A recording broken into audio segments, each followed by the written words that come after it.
Hi kids, let's do question and answer for our chapter 4.2 उनके मुनके टिम्पटू। तो सबसे पहले करते हैं English workshop. Make adjectives from the following. ये जो वर्ड हैं आपको इनके एडजेक्टिव फॉर्म लिखना है। एडजेक्टिव क्या होता है? वो वर्ड जो नाउन को डिस्क्राइब करे वो होता है एडजेक्टिव। तो हार्म का क्या होगा? हार्मफुल या हार्मलेस, कोई चीज जो नुकसान पहुंचाने वाली हो या कोई ऐसी चीज जो बिल्कुल भी नुकसान ना पहुंचाए। कंटिन्यू का होगा कंटिन्यूअस। बिलीव का होगा बिलीवेबल। फेयर का क्या होगा? फियरफुल, फियरलेस या फियरसम, इनमें से कोई भी हो सकता है। फियरफुल यानी कोई चीज जिससे डर लगे, फियरलेस यानी बिल्कुल भी जिससे डर ना लगे, और फियरसम क्या है? कोई डरावनी चीज। थॉट का हो जाएगा थॉटफुल या थॉटलेस, कोई बात जो विचार करने वाली हो या कोई ऐसी बात जिसमें विचार है ही नहीं, बिना विचार की। विश का हो जाएगा विशफुल। क्वेश्चन का होगा क्वेश्चनेबल एंड करेज का हो जाएगा करेजियस। तो ये जो है ये इनके एडजेक्टिव फॉर्म्स हैं। चूज द करेक्ट ऑल्टरनेटिव, आपको जो है सही ऑप्शन चुनना है। Rohan desperately wished for, Rohan को कौन सी चीज चाहिए थी? A table tennis set.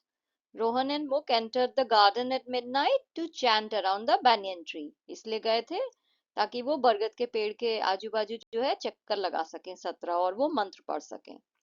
Rohan had finished rounds of the tree before Mrs. Groover discovered him. कितने राउंड्स पूरे कर लिए थे उसने? 11. The table tennis set was gifted by Mrs. Groover. The principal turned out to be a very kind and understanding lady. The story has a very heartwarming and touching end. Now try to change the end of the story to make it sound very funny or full of horror and mystery.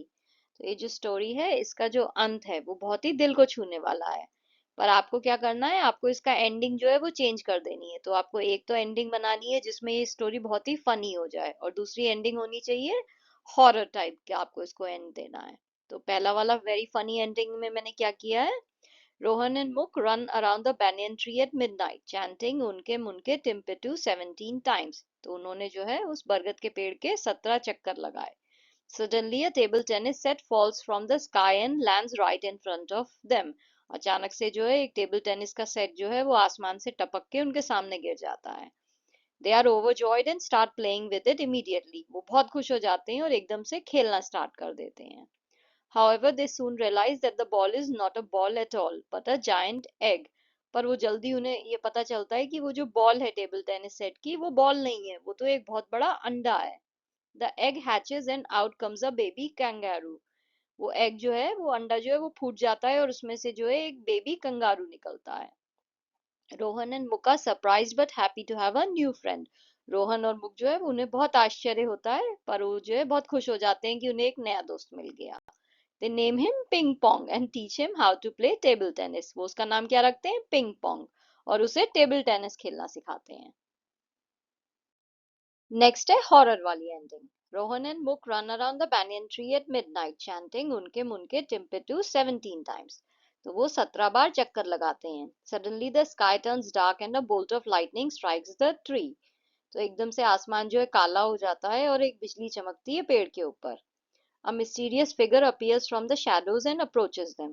तो एक ऐसी जो है अद्भुत सी जो image है वो वहां से उस अंधेरे में से निकलती है और उनकी तरफ आती है। It's Mrs Grover the old woman who lives in the house next door. ये जो है ये मिसेस ग्रूवर की इमेज है जो उनकी तरफ आ रही है।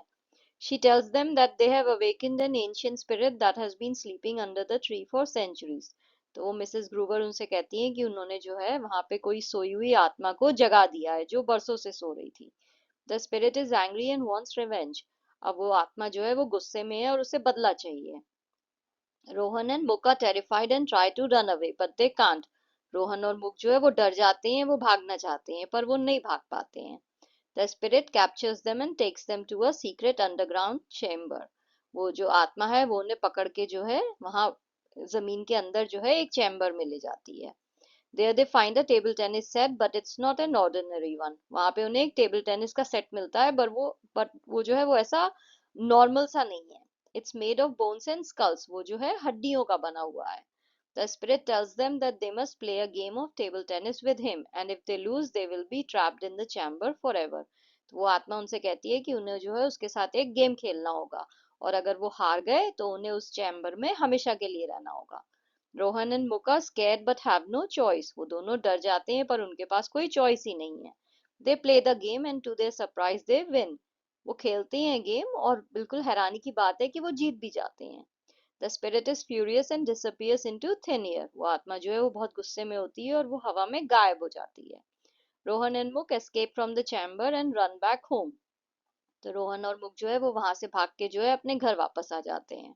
They never speak of the incident again. वो जो है उस हादसे के बारे में कभी भी दोबारा बात नहीं करते हैं। Number 4. Unke Munke Timpettu. I wish my wish is coming true. Try to compose two other funny magical chants that have rhyming lines. आपको जो है ऐसे दो और जो है जादुई मंत्र जो है वो बनाने हैं जिनकी लाइंस जो है वो राइमिंग हो। तो मैंने यहाँ पे दो और लिख के दिए हैं। पहला है abracadabra alakazoo. I wish I had a kangaroo. With a pouch so big and deep, I will never need a bag to keep. Next है bippity boppity boo.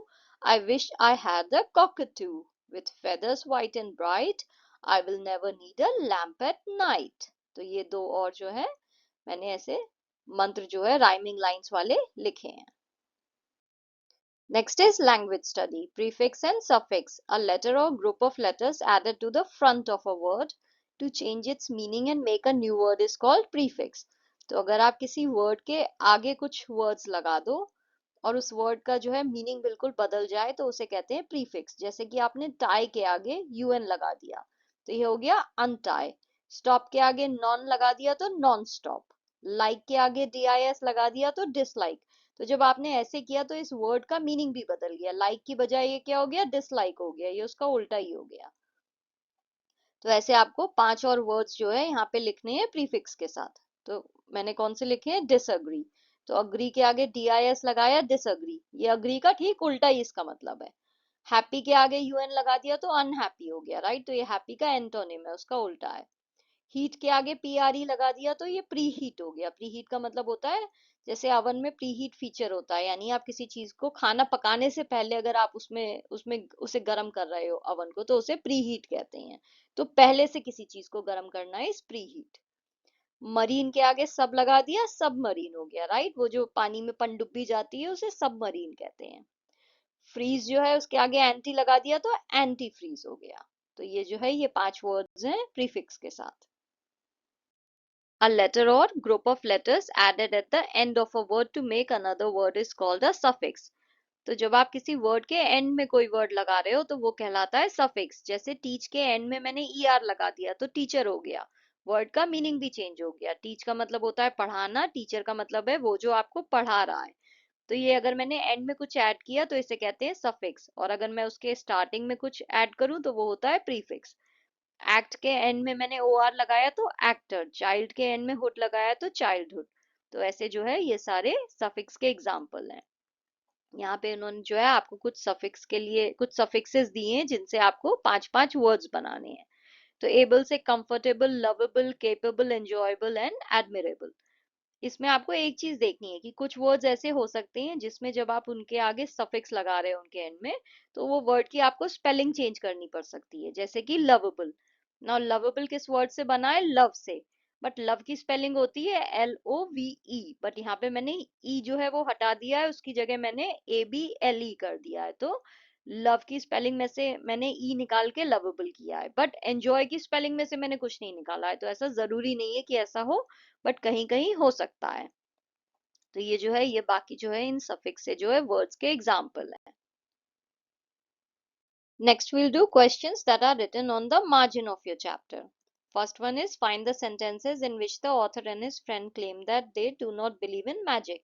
वो लाइंस लिखनी है जिनसे आपको पता चलता है कि जो राइटर उसके दोस्त हैं वो जो है जादू में भरोसा नहीं करते हैं। तो कौन से सेंटेंसेस थे, I don't say I believe in it but my cousin said it works. Why 17 times and why at midnight? I thought it was all nonsense. What do their actions show?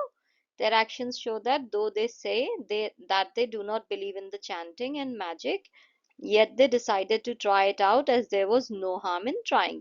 तो उनकी हरकतों से हमें ये पता चलता है कि वो ये तो कह रहे हैं कि उन्हें जो है इस मंत्र पे भरोसा नहीं है, पर फिर भी वो जो है इसे ट्राई करना चाहते हैं क्योंकि ट्राई करने में तो कोई नुकसान नहीं है. The desire to get table tennis was so strong that it overcame the fear of any danger.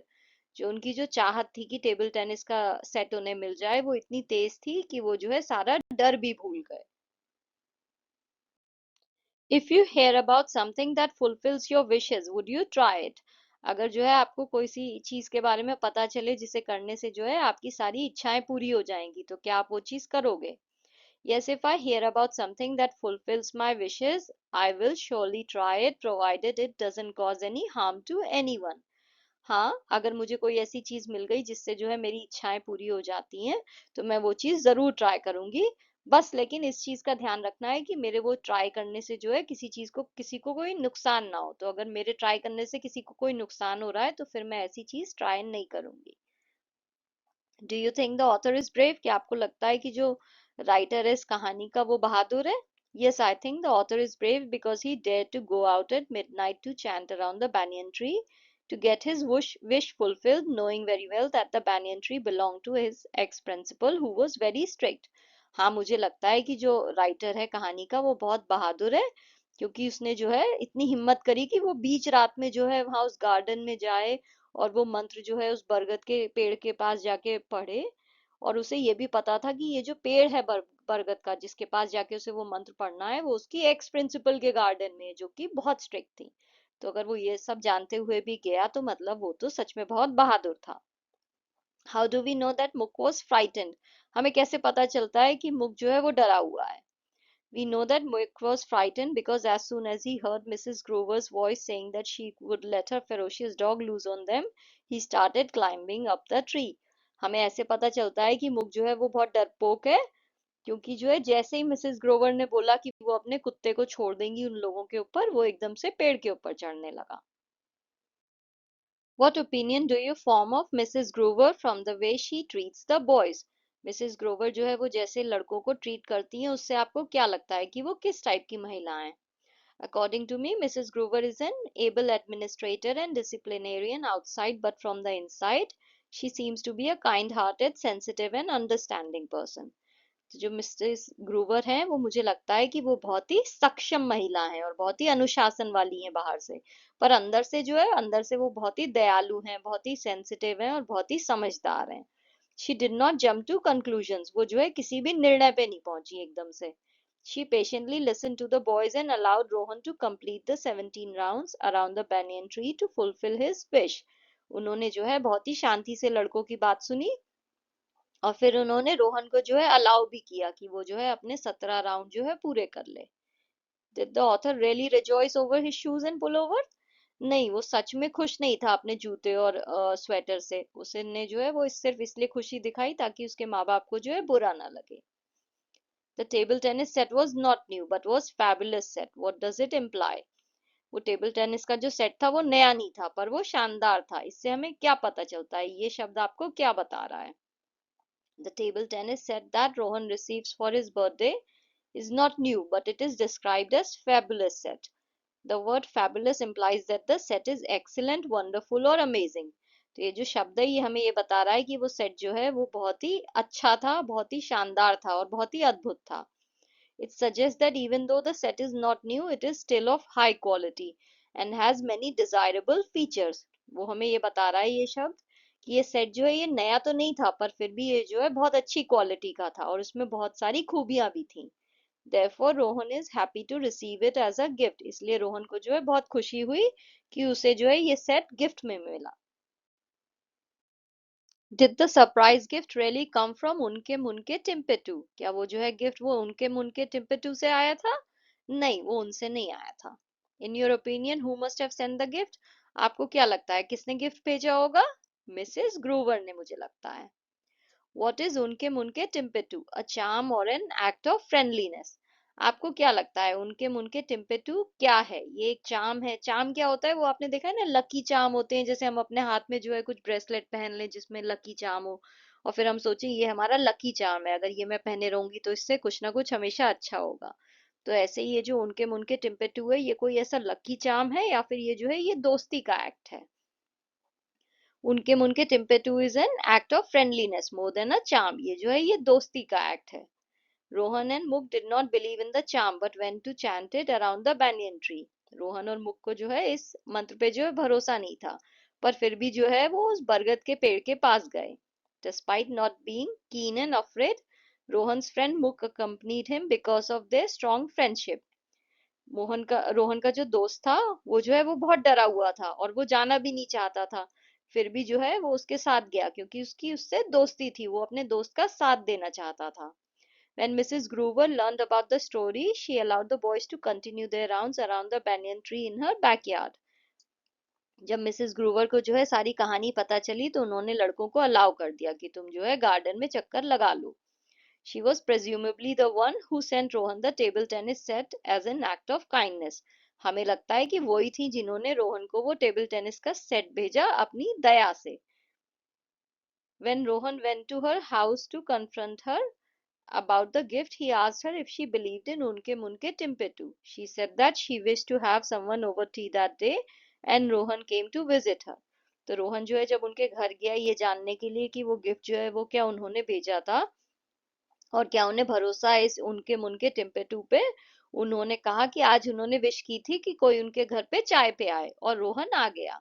This made a friendship Bloom between Rohan मुक एंड मिसेस ग्रूवर. इससे क्या हुआ, रोहन मुक और मिसेस ग्रूवर के बीच में दोस्ती हो गई. तो एक्चुअली उनके मुनके टिम्पेटू एंड में क्या है, वो दोस्ती उससे बन रही है. रोहन और मुक की दोस्ती जो है पक्की हो गई और फिर रोहन मुक और मिसेस ग्रूवर की भी दोस्ती हो गई. किसकी वजह से, उनके मुनके टिम्पेटू की वजह से. Thank you for watching.